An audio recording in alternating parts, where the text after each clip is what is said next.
On est à un peu plus de 10 000 euros de chiffre d'affaires. Tu dois te lancer dans l'achat-revente. Concrètement, tu fais quoi? 3 340 euros, 1000 en 20, 6 maisons Miara. Vous devez absolument. Bonjour à tous, bienvenue dans ce nouveau format, un format podcast. L'idée, ça va être d'accueillir de nouvelles personnes à chaque fois. L'idée aussi, principalement, ça va être de vous partager un maximum de valeur. Donc toujours dans ce but de vous donner des conseils, de vous apporter aussi énormément, voilà, de choses que vous pourrez appliquer concrètement de votre côté par rapport du coup à l'achat-revente, par rapport au resell. Aujourd'hui, du coup, c'est un podcast avec Thomas, mon associé. Donc, vous n'avez pas l'habitude de le voir sur les réseaux, donc Instagram, TikTok, YouTube, etc. Donc voilà, je vais te laisser t'introduire un petit peu, Thomas, nous dire un petit peu ton parcours de manière générale et aussi par rapport à l'achat-revente. Ok, ok. Bah, du coup, je vais enchanter. Moi, c'est Thomas. Et du coup, je vais creuser un peu sur mon parcours. Du coup, je vais commencer par mon parcours scolaire, brièvement. Et après, je commencerai sur mon parcours un peu dans entre guillemets, l'entrepreneuriat. Du coup, niveau scolaire, ce que j'ai fait, c'est j'ai fait une STI 2D. Je sais pas si ça s'appelle comme ça maintenant. Enfin, à l'époque, c'était STI 2D du coup. J'ai fait 2 ans, du coup j'ai eu mon bac. Après, je me suis redirigé vers quelque chose de plus technologique, avec réseau télécom. Ça m'a pas plu, du coup après j'ai bifurqué en GEA. Et du coup en GEA ça m'a plus plu parce que c'était des thèmes qui m'intéressaient à l'époque. Je m'intéresse pas mal du coup au dropshipping, etc. Avec l'e-commerce et Yomi Denzel. Et au vu de ces vidéos, bah, c'est ça qui m'a un peu dit, bah, en fait, la technologie ça m'intéresse pas, enfin tout ce qui est informatique, etc. Et j'ai bifurqué avec quelque chose qui parle un peu plus d'économie, de marketing, etc. Du coup, à ce moment-là, je me lance en GEA. J'en ai pour 3 ans de parcours. Et du coup, Mathias, je l'ai rencontré du coup à ma première année en GEA. Et du coup, à ce moment-là, ouais, tu me fais un peu découvrir, entre guillemets, l'achat-revente. Enfin, j'ai découvert par un ami à moi, et toi, t'en faisais également. Du coup, quand je me suis lancé, je te posais pas mal de questions. Et après, quand je me suis lancé dans l'achat-revente, pour quelles raisons je me suis lancé dans l'achat-revente? C'était principalement parce que j'avais besoin de trésorerie. Tout comme je l'ai dit à l'époque, je voulais me lancer dans l'e-commerce, le dropshipping. J'avais lancé des testings sur des produits, sauf que bah, du coup j'avais plus de trésorerie à cette époque-là. Et j'avais un ami à moi qui faisait de l'achat-revente du coup. Il m'avait dit qu'il avait fait je crois 80 000 euros de chiffre d'affaires en 6 mois. Et ça marche toujours super bien pour lui, du coup top. Et du coup à ce moment-là je me suis lancé dans l'achat-revente. Je lui posais pas mal de questions. Et sur mes premiers mois, moi, ce que je visais, c'est vraiment genre 200 euros par mois. Et au final, bah, c'est vite monté. C'est avec le premier mois à 500, après 600, 800, et après, on a passé des caps assez intéressants. Et depuis, je suis toujours dans l'achat-revente et je lance d'autres activités à côté, quoi. Ok, ok, ça marche. Bah, très intéressant, même tu nous remémores un petit peu les souvenirs. C'est vrai que du coup, pour rebondir sur ça, au niveau de la première année d'études sup, moi je faisais déjà un petit peu d'achat-revente. Et quand on a commencé tous les deux à faire nos premiers 1000 euros de bénéfices par mois, c'était vraiment quelque chose de fou. On se disait que voilà, on venait d'être majeur il y a peut-être un an grand max. On commençait déjà à générer de l'argent, en plus en parallèle des études. Moi, je sais que je faisais ça parce que j'avais un job étudiant, j'étais caissier chez Super U. Et au final, tout l'argent que je faisais du coup avec ce job étudiant-là, je le réinjectais du coup dans l'achat-revente, ce qui m'a permis aussi de faire grossir ma trésorerie. Donc, ok, très bien pour ta présentation. Donc, voilà. Dans l'idée, là, on va aborder quelques sujets que j'ai préparés les uns après les autres pour concrètement que du coup les personnes qui regardent ce podcast puissent du coup appliquer un petit peu tout ça. Déjà, premièrement, est-ce que tu pourrais nous faire part un petit peu de toi, l'évolution que tu as vue dans l'achat-revente, donc depuis ces 3, 4 dernières années? Ok, au fil des années, l'évolution dans l'achat-revente. Du coup, quand on a commencé, nous, l'achat-revente, c'était vraiment, entre guillemets, très très simpliste. On était genre tous sur Vinted, tous sur du Ralph Lauren. On refreshait notre page, on regardait les produits qui étaient intéressants et qu'on pouvait revendre après. Et c'était l'époque où il n'y avait pas de bot, du coup on pouvait trouver de très bonnes affaires et juste en rafraîchissant notre page. À cette époque, il n'y avait pas trop la hype fournisseur, c'était vraiment full Vinted. Du coup, c'est un peu l'époque où genre tu ouvrais plusieurs filtres sur ton PC, tu rafraîchissais, tu mettais entre guillemets des auto-refresh qui rafraîchissaient automatiquement les pages et tu pouvais facilement taper les 800, 900 de BDF assez facilement. Après, on a connu les bots. Du coup, ça a commencé par être des bots Telegram. Je parle notamment de Winter, ou qui La ont, bonne je pense, époque. ouais, c'est du coup eux qui ont entre guillemets démocratisé les bots. Du coup, après Telegram, on a aussi également les bots Discord à cette époque-là. Et c'était assez niché quand même. Et après, plus en plus de personnes qui faisaient de l'achat-revente ont commencé à les utiliser. Et du coup, c'est démocratisé maintenant en bot, entre guillemets, bot web. Et également, maintenant, on a plus de tout ce qui va être fournisseur, etc. C'est plus mis en avant. Du coup, en vrai, ça se joue. Maintenant, c'est 50% fournisseur, 50% bot. Maintenant, c'est à voir la préférence des personnes, quoi. Ok, ok, ça marche. Bah, c'est vrai que voilà, le marché il a évolué hein, comme tout business. De manière générale, quand même, l'achat-revente, c'est un marché, enfin, c'est un business assez simpliste. Donc, tu achètes des vêtements, tu les revends. Et plus on a avancé dans le temps, plus c'était beaucoup plus complexe, entre guillemets, d'aller chercher le gros chiffre.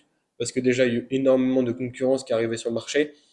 C'est vrai qu'il y a maintenant 2 ans, 3 ans de ça, on a vu une énorme démocratisation de l'achat-revente sur les réseaux, dû aussi du coup énormément à TikTok. Et donc du coup forcément, on a dû s'adapter. Euh, du coup, voilà, on a vu un petit peu les différences qu'il y a eu entre ces dernières années par rapport à l'achat-revente. Maintenant, ce que j'aimerais bien qu'on aborde, parce que du coup, pour les personnes qui ne le savent pas, moi et Thomas, on a tous les deux un accompagnement. Et donc souvent, moi, je suis confronté un petit peu aux difficultés que les gens y rencontrent, du coup, concrètement par rapport à l'achat-revente. Et la plupart du temps, la problématique qu'ils rencontrent, c'est les niches. Il y a d'autres problématiques qu'on abordera un peu après. Concrètement, là, par rapport aux niches, qu'est-ce que tu conseillerais à une personne, Thomas, voilà, qui fait de l'achat-revente, qui peut être bloqué à entre 0 et 500 euros de bénéfices par mois? Qu'est-ce que tu lui conseillerais concrètement de mettre en place pour voilà, se débloquer et aller chercher dans un premier temps les 1000 euros par mois? Alors, déjà, c'est se différencier. Se différencier, puisque genre, il y a facilement 80-90% des resellers qui revendent le même type de pièces, tout ce qui est Ralph Lauren, Stone Island, CP compagnie. Enfin, effectivement, c'est des pièces entre guillemets streetwear qui marchent très bien à notre époque. Mais il faut savoir que cette cible, la cible, elle est pas énorme. Et sur Vinted, la majorité des personnes qui achètent, c'est surtout les femmes. Et il y a énormément de femmes, genre plus âgées. Du coup, ça, c'est une cible qui est très enclin à acheter des vêtements sur Vinted. Donc moi, ce que je conseillerais, c'est d'aller chercher des vêtements sur les niches, entre guillemets, plus pour les femmes, un peu plus âgées. Et du coup, là, vous pourrez mettre des prix intéressants, parce que de un, bah, cette cible, elle a plus d'argent que les petits jeunes. Bon, après, les jeunes qui achètent du Stone Island, ça reste quand même intéressant. Mais du coup, ouais, cible plus âgée. Et sinon, se démarquer sur le type d'article. Par exemple, pas rester focus sur les sweat pulls, mais aller voir sur des articles un peu plus nichés, du style sac, veste en cuir. Enfin, il y a plein d'articles comme ça qui sont entre guillemets nichés et où tu as une vraie demande, et pourtant il n'y a pas encore beaucoup de gens qui sont positionnés dessus. Du coup, et surtout se démarquer de la streetwear tout en continuant, parce que ça reste un marché intéressant. Mais ouais, se démarquer de la streetwear en allant voir des marques un peu plus luxueuses, ou même pas, juste des marques sur un marché différent, quoi. Ouais, totalement, je te rejoins par rapport à ça. En fait, si vous voulez, si vous vous démarquez pas, si vous n'arrivez pas à vous diversifier, vous différencier par rapport à enfin, à vos concurrents, concrètement, vous n'allez pas forcément pouvoir passer l'étape supérieure. Clairement, à l'heure actuelle, sur le marché, si vous faites du Ralph Lauren, du Carhartt, du Stone Island, du CP Company, mais que vous n'avez pas forcément de niche, vous allez être énormément exposé à la demande sur le marché. En gros, je m'explique, si vous voulez, par exemple, un mois comme décembre, enfin, les 3, 4 derniers mois de l'année, vous allez faire énormément d'argent, de manière générale, parce que du coup, la demande, elle sera vraiment importante.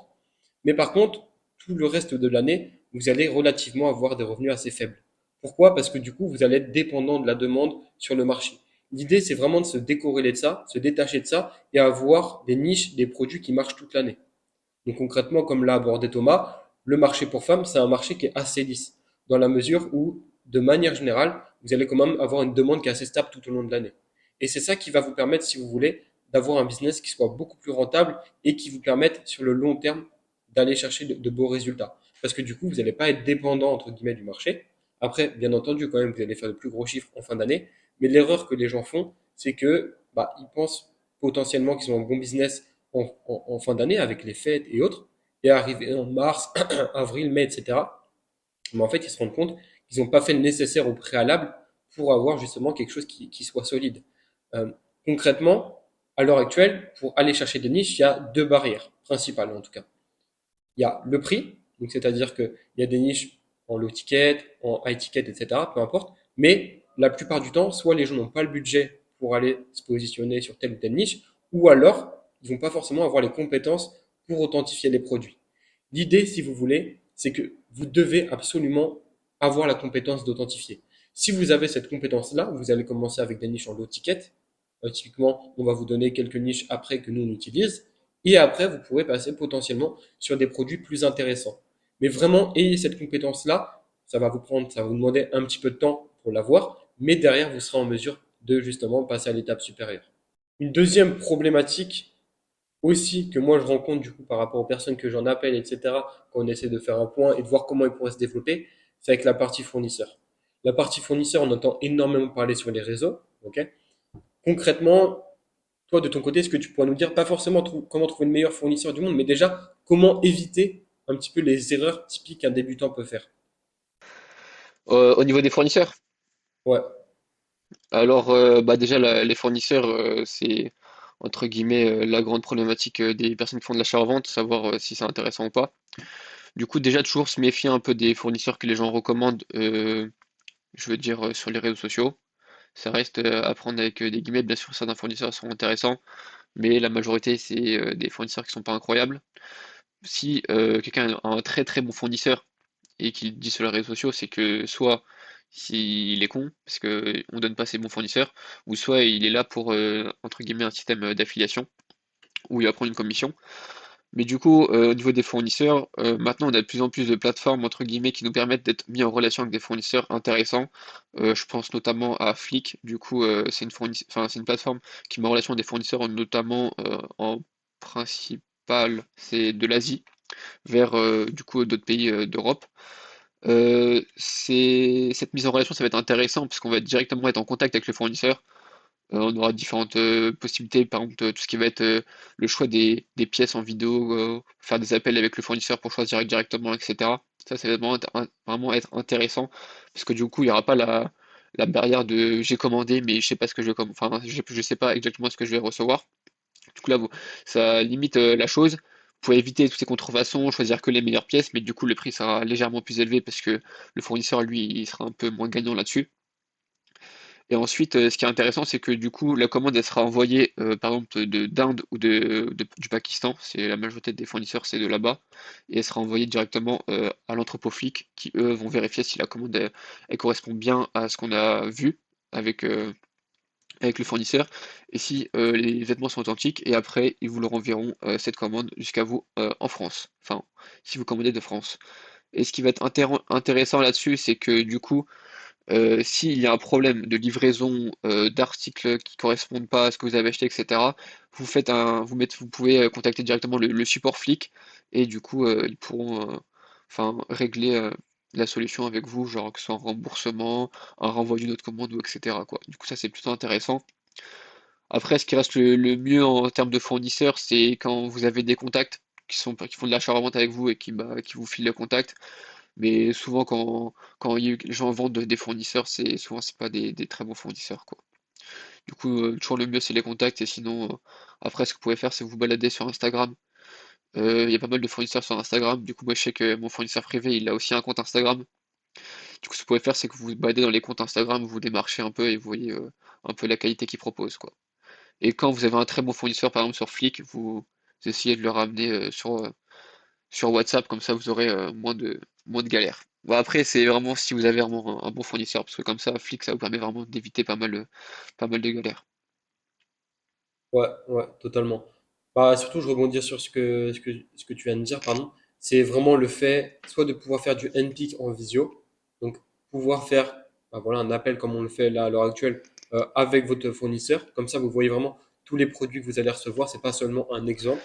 Vous pouvez voir si les produits sont authentiques, s'ils sont en bon état, les tailles, les couleurs, et c'est ça qui va vous permettre aussi d'avoir entre guillemets un bon fournisseur. Ou soit du coup faire le fonctionnement où le fournisseur vous envoie des vidéos et après, du coup, vous allez screen chacun des produits que vous souhaitez. Parce que le problème qu'on va avoir surtout avec les vidéos exemples, entre guillemets, c'est que la majorité du temps, vous l'aurez sûrement compris, même je pense qu'il y a certains d'entre vous qui ont eu, enfin, qui seront passés par cette étape-là, c'est que vous n'allez pas forcément recevoir les produits que vous souhaitez et vous allez être peut-être déçu par rapport à ce que vous allez recevoir et ça va un petit peu vous démotiver dans le fait de vouloir progresser dans l'achat-revente, etc. Donc voilà, les fournisseurs, c'est quelque chose vraiment d'intéressant. Mais par contre, en termes de travail en amont pour trouver un fournisseur, c'est vraiment bah, une des choses les plus compliquées. Donc, c'est pas forcément ce qu'on va conseiller à une personne voilà, qui est débutante, qui souhaite se lancer. Vaut mieux acquérir de l'expérience, savoir authentifier les produits, comprendre le fonctionnement du marché, ce qui marche, ce qui ne marche pas, voilà, jauger un petit peu, se faire la main et derrière potentiellement pouvoir passer à l'étape supérieure. Dans tous les cas, voilà. Euh, Vaut mieux voilà, se former, entre guillemets, même si c'est sur YouTube, peu importe, mais avoir quelque chose qui nous permette d'acquérir des compétences. Et derrière, ça nous évitera potentiellement de perdre du temps et de l'argent parce que si vous vous retrouvez avec une commande et au final, vous devez vendre enfin, au prix d'achat ou à perte, bah voilà, c'est concrètement, c'est perdant pour vous. Donc voilà, cette partie fournisseur-là, appliquez un petit peu tout ce qu'on vous a dit par rapport à enfin, ces dernières minutes. Et enfin, dans tous les cas, nous, on reste disponible sur Instagram si vous avez une question, quoi.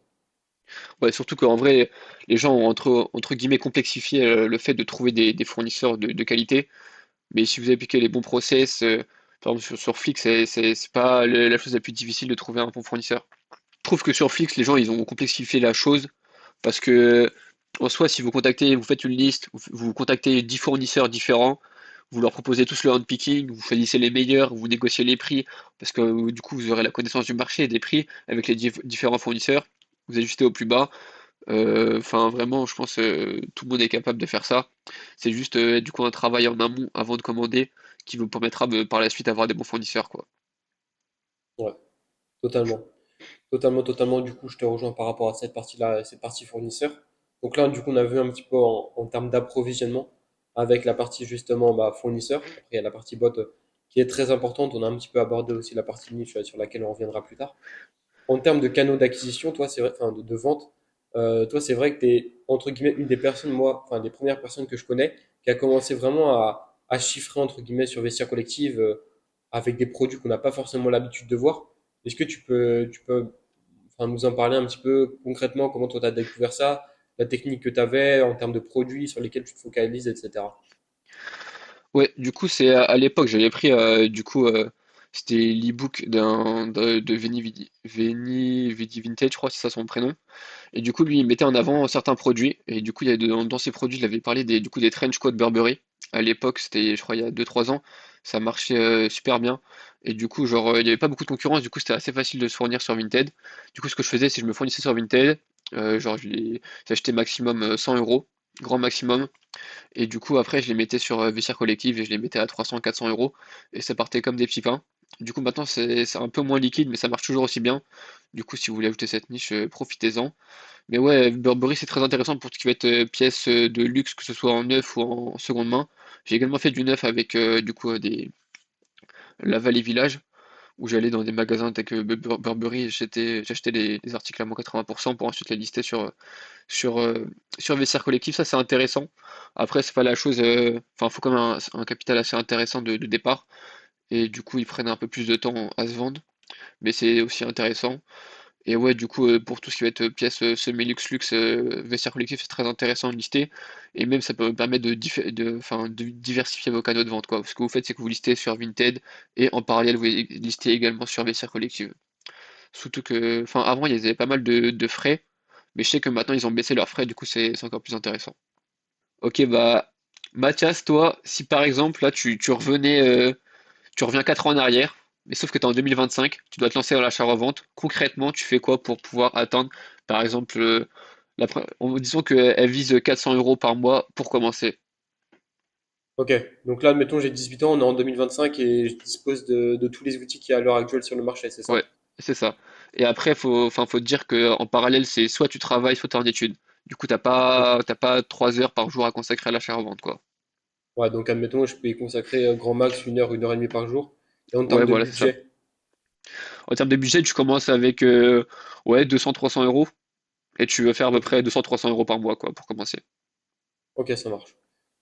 Ok, donc pour aller chercher les 400 euros par mois avec un budget de ouais, 200-300 euros, premièrement, ce que je vais faire moi, parce que c'est un truc que j'apprécie vraiment pas mal, c'est je cope à la main sur Vinted. Je pense, je fais facile 15-20 achats comme ça. Je vais aller chercher des produits concurrentiels et aussi des Ouais, niches. Donc pour la partie niche, vu que maintenant, enfin si je dispose du coup des compétences que j'ai à l'heure actuelle, je vais me focus sur quelques accessoires. Je vais me focus par exemple sur les sacs Kabaya. Je vais aussi aller sur le marché pour femmes, bien entendu. Donc j'avais donné une niche sur les réseaux qu'on n'a pas l'habitude de voir, mais c'est Cézanne. Ça, c'est par exemple typiquement quelques niches sur lesquelles j'irais. Sinon, Ouais, je vais quand même consacrer une bonne partie de mon budget à toutes les marques concurrentielles. Donc du Ralph Lauren, CP Company, Stone, ok. etc. Pour Et comment tu aussi vas cop genre du ouais. concurrentiel si par exemple entre guillemets genre tous les bots sont déjà dessus? Comment toi à la Ouais. main tu réussis à cop sur deux pièces? Alors, si j'ai ouais, 400 euros de budget, soit je prends directement un bot, donc directement aller sur un bon bot pour du coup bah, avoir typiquement un travail qui soit efficace. J'ai pas Ouais, énormément de budget, j'ai pas énormément de temps à y consacrer. Je fais en sorte directement d'avoir un bon outil. Dans tous les cas, enfin, je vais le rentabiliser, c'est-à-dire que, admettons, je pars sur un bot qui me coûte quasiment 100 euros, il me reste 300 euros de budget. Tu peux rapidement aller chercher du x2, x2,5, même x3 si je suis vraiment bon. Et derrière, ouais, après, ça va faire un roulement. Ce que je ferais, c'est soit, ouais, voilà, cette partie-là, je vais chercher un bot Vinted, comme ça, je rentre tous mes filtres directement de mon côté. Si j'ai pas forcément enfin, si j'ai pas forcément sinon un bon bot Vinted et que je fais vraiment uniquement la partie à la main, donc cop manuellement sur Vinted, ce que je vais faire, c'est que pour les produits concurrentiels, si vous voulez, les produits concurrentiels avec l'autocop, les gens, ils peuvent bloquer l'article 15 minutes et au-delà de ces 15 minutes-là, l'article, il devient disponible pour tout le monde. Ok. Donc, si vous voulez, Vinted a un fonctionnement avec les banques, les deux sont reliés et il y a le 3D Secure entre les deux. Ok. Donc, c'est-à-dire que quand une personne achète avec un autocop et derrière, bah, elle peut valider le produit sur son bot, clairement, si elle ne le fait pas, le 3D Secure, du coup, n'est pas validé et au bout de 15 minutes, tu peux acheter le produit. Ok. Ça, c'est le ok, fonctionnement un peu. Ce que je vais faire, moi, c'est que je vais me focaliser, par exemple, sur du Ralph Lauren, Stone Island, CP Company, toutes ces marques-là qui marchent très bien. Je vais ajouter en favori des produits. Je vais envoyer un message à la personne pour lui dire, voilà, euh, pouvez-vous me réserver l'article? Je l'achète dans 5 minutes. Et donc, du coup, si l'article n'est pas acheté au-delà des 15 minutes, je vais acheter tous les produits comme ça. Pourquoi? Parce qu'il y a énormément, enfin, énormément, je dirais peut-être 15-20% des produits qui sont ultra rentables à l'heure actuelle sur le marché qui enfin, dont le paiement n'est pas validé. Et donc, du coup, si derrière, vous êtes en mesure d'appliquer cette stratégie-là, vous allez pouvoir cop énormément de bons produits. Ça, c'est vraiment la méthode que j'appliquerais si du coup, si j'avais pas de bot et que du coup, je voulais me focaliser sur la partie concurrentielle. ok. Donc ça c'est la partie genre acheter des articles concurrentiels. Toi ce que tu ferais c'est que tu te focuserais sur les articles entre guillemets bloqués par les bots parce qu'ils sont en autocop. Autocop du coup on le rappelle c'est quand c'est des achats automatiques qui correspondent à un filtre qu'on a mis sur une application qui nous permet d'acheter sur Vinted. Du coup, les gens, ils achètent automatiquement les pièces, sauf que des fois, ils sont pas sur leur téléphone ou sur leur PC pour valider l'achat de leurs pièces. Du coup, ils sont entre guillemets bloqués pendant un certain temps, quoi. C'est ça? C'est ça, totalement. Ouais. Ok, top. Du coup, Du ça, c'est coup, la ça, c'est partie vraiment, concurrentielle, ouais. ouais, ça, c'est vraiment la première partie que je mettrai en place. Dès lors que je commence à aller chercher mes premières ventes, ce que je vais faire, c'est que du coup, dans le cas où j'ai pas de bot, je vais en prendre un directement. L'idée, c'est vraiment de prendre les meilleurs outils et derrière pouvoir évoluer le plus rapidement possible. Ouais, Donc voilà, je vais vraiment essayer d'aller chercher un bon roulement de trésorerie. Donc c'est-à-dire que si un article il prend plus que quelques jours à partir, je le brade un petit peu. L'idée c'est pas de garder ces articles 2-3 semaines. D'autant plus au début de l'aventure. Du coup là je disais, au début de l'aventure c'est vraiment important d'avoir un très bon roulement de trésorerie dans la mesure où c'est ça qui va te permettre d'évoluer beaucoup plus rapidement. Nous ce qu'on conseille avec nos élèves c'est derrière de pouvoir réinvestir ces bénéfices. Pourquoi? Parce que du coup tu vas pouvoir faire un effet exponentiel, tu vas pouvoir faire un effet boule de neige et derrière tu vas voir bah voilà, au fur et à mesure, tu vas voir en fait ton capital qui grossit bah voilà, gentiment en fait. ok, ok. Donc là voilà, c'est vraiment typiquement moi ce que je ferais au tout début. Et après, une fois que j'arrive à 700-800 euros de capital vraiment concret voilà, à disposition, là je commençais à aller aussi via des fournisseurs. Ça va me permettre encore une fois de travailler beaucoup plus efficacement parce que bon, si j'ai un très bon fournisseur à disposition, bah, comme dans le cas actuel, je vais passer 30 minutes grand maximum dans le mois à faire ma commande. Une fois que je l'ai reçue, je prends les photos. Hop, basta. Après, je peux me concentrer vraiment sur de très bonnes niches. Où là, du coup, je vais aller chercher des coefficients multiplicateurs plus importants. Mais du coup, je vais aussi prendre plus de temps à sélectionner mes produits. Voilà un petit peu moi comment je fonctionnerais pour aller chercher du coup les 400 premiers euros de bénéfices chaque mois. Ok. C'est ça, oui, du coup, donc on avait dit. Voilà. Toi, concrètement, quelle stratégie tu utiliserais? Du coup, là, par exemple, du coup, comme toi, j'ai 18 ans, on est en 2025. Je vais me lancer dans l'achat-revente, j'ai zéro connaissance et j'ai un capital de 300-400 € de départ, c'est ça? C'est ça.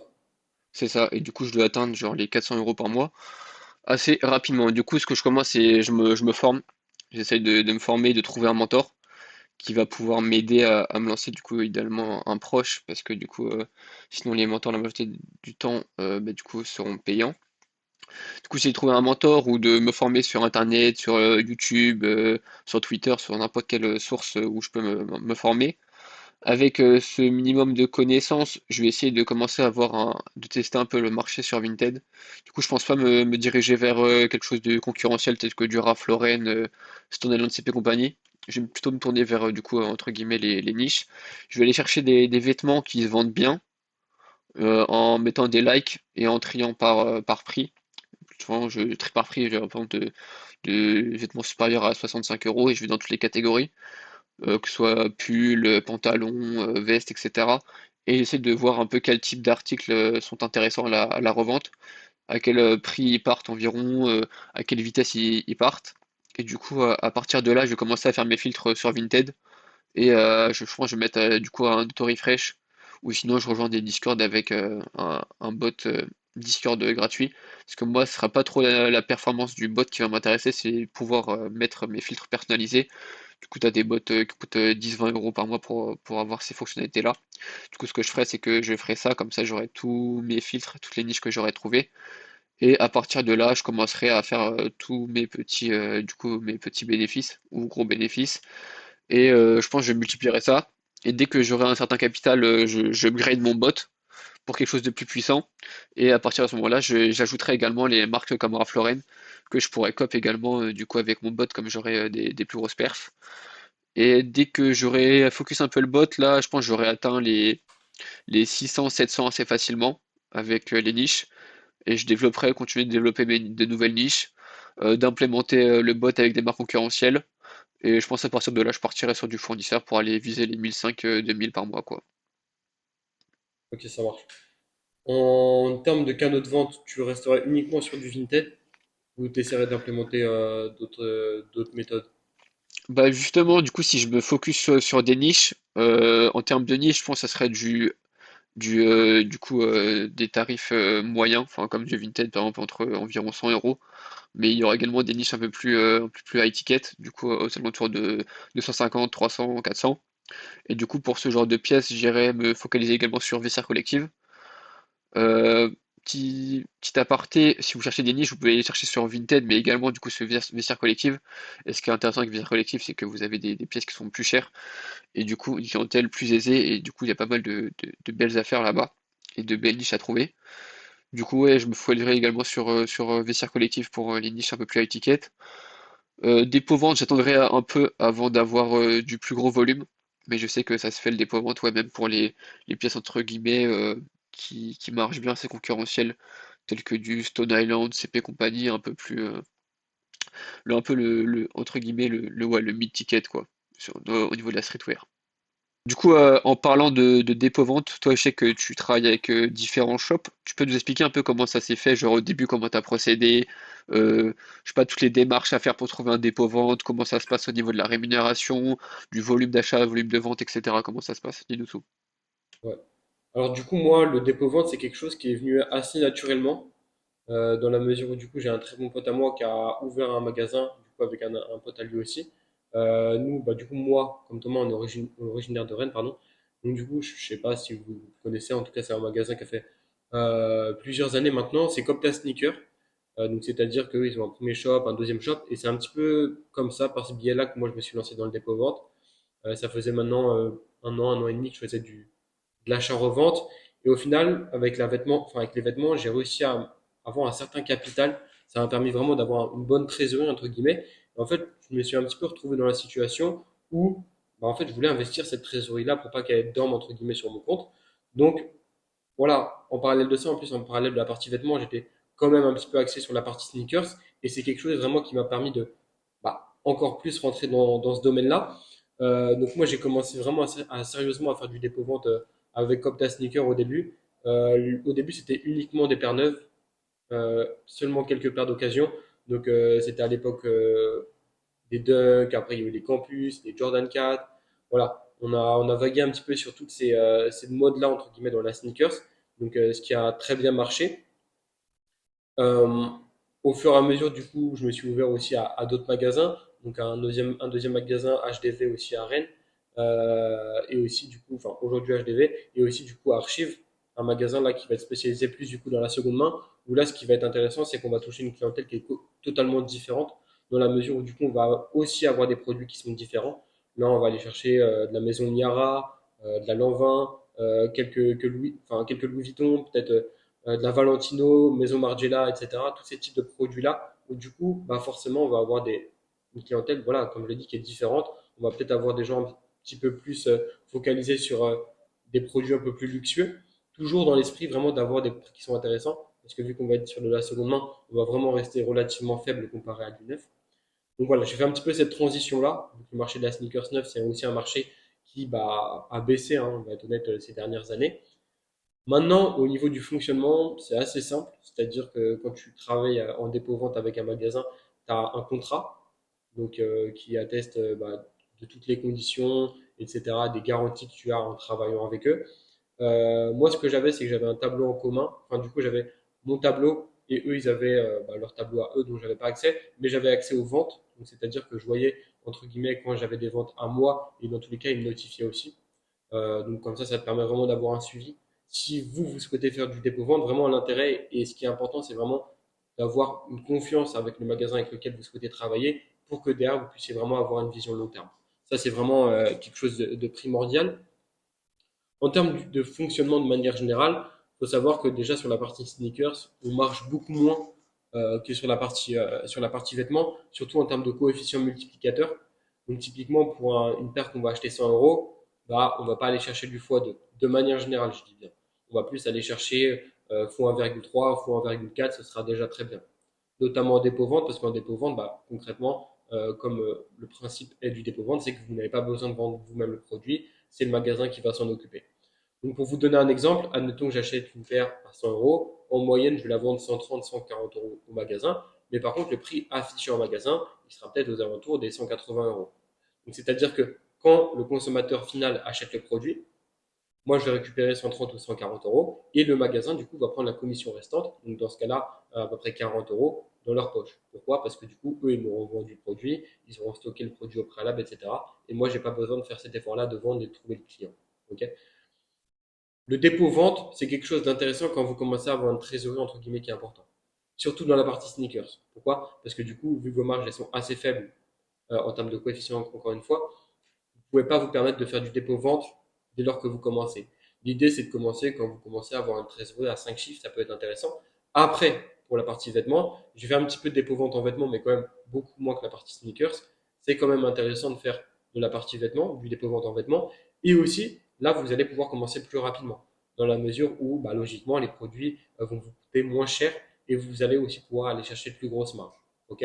Typiquement, comme l'a abordé un petit peu Thomas, tout ce qui est Stone Island, CP compagnie, ça marche super super bien en dépôt-vente parce que du coup, bah, pour parler de Rennes, bah, si je me trompe pas, ils sont quasiment les seuls à proposer ces marques-là d'occasion.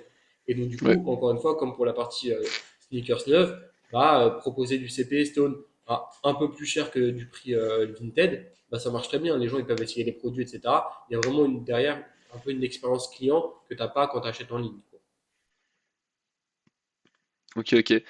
Et même en soi, tu peux proposer d'autres types d'articles, hein. Par exemple, tout ce qui est chemise Burberry, trench Burberry, tout ce qui est veste Harrington, tout ce qui est un peu plus high ticket, etc. Ça marche très bien, hein, dans tout ce qui est dépôt-vente.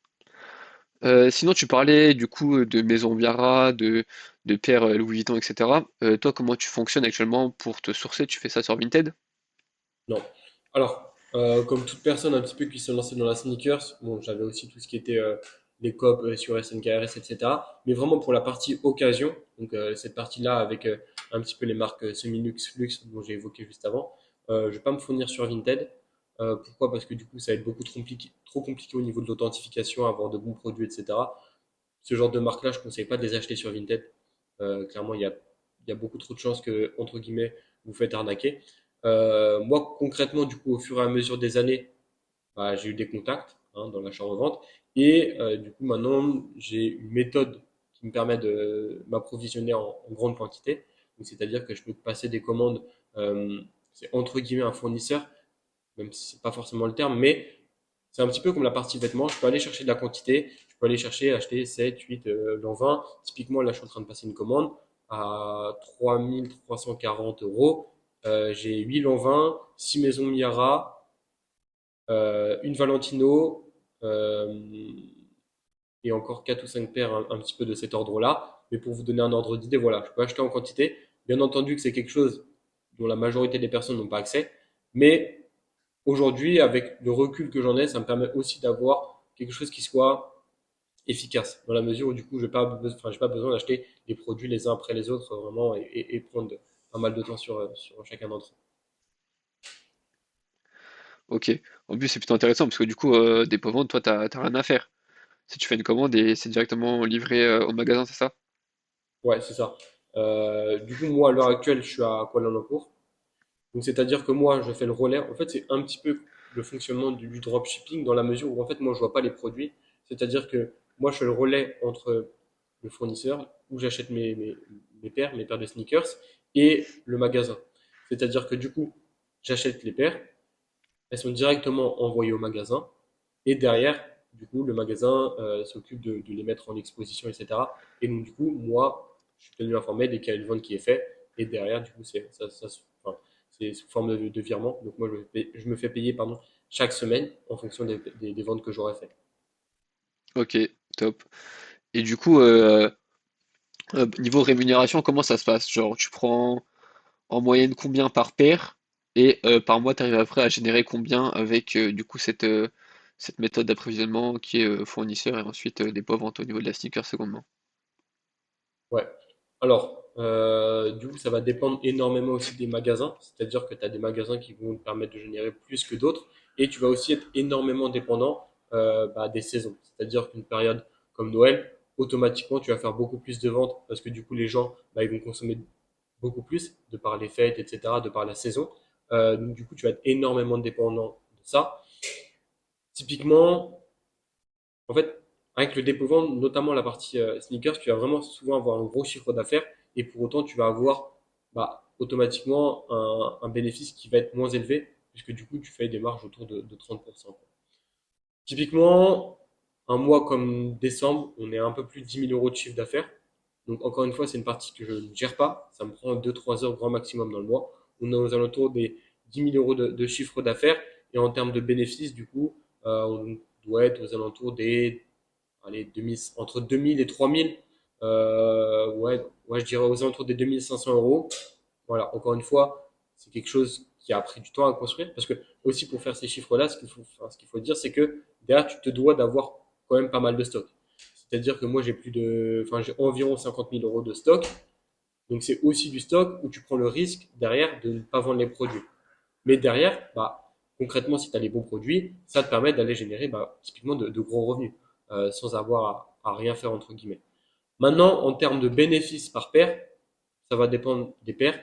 Par exemple, sur une Lanvin, on peut aller générer 70 80 euros de marge.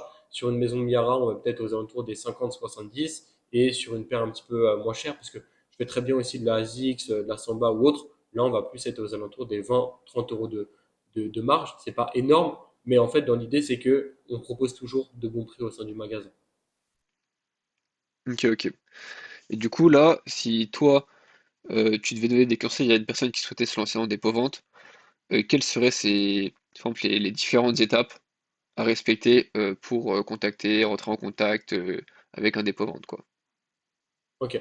Alors, concrètement, si là, aujourd'hui, je devais donner ces conseils-là à une personne, déjà, ce que je conseille, c'est de commencer directement dans une ville qu'on connaît, donc de préférence dans votre ville d'origine.